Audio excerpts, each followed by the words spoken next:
বোনের বিয়ের ঠিক আগে আগে মা বোন আর আমি চলে এসেছিলাম লরিয়ালে পেডিকিওর করাতে।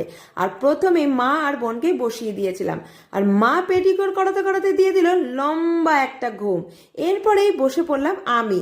নেল পলিশটা তুলেই গরম জলে পাটা ডুবিয়ে দিল। তারপরে হলুদ হলুদ কি কি নিয়ে যেন পাটা রলতে থাকলো। মনে হচ্ছে আজ মনে হয় আমার আবার গায়ে হলুদ, কে যেন বুঝলাম না। যাই হোক, এরপরে পাটা তো ডোলে মেজে ঘষে একেবারে পরিষ্কার চকচক করে দিল। মানে এরপরে আয়নার আর কোনো দরকারই পড়বে না, পাতে আমি নিজের মুখ দেখতে পারবো। কিন্তু এমন ডলা ডলছে, এরপরে তো ভয় লাগছে ছাল চামড়ায় না উঠে বেরিয়ে যায়। যাই হোক, শেষমে লাগিয়ে দিল একটা সাদা ধবধবে প্যাক। প্যাকটা তোলার পর আমার পাটাও কিন্তু এইরকমই সাদা ধবধব করবে।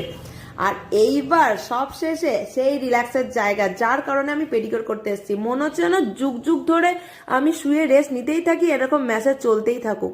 তা যাই হোক, ফাইনালি আমার পেডিকিওর কমপ্লিট। তা পাটা কি চকচক করছে কে জানে, বুঝতে পারছি না। তোমরা কিন্তু কমেন্ট করে জানিও। আর এইরকম মিনি ব্লগ দেখার জন্য চ্যানেলটা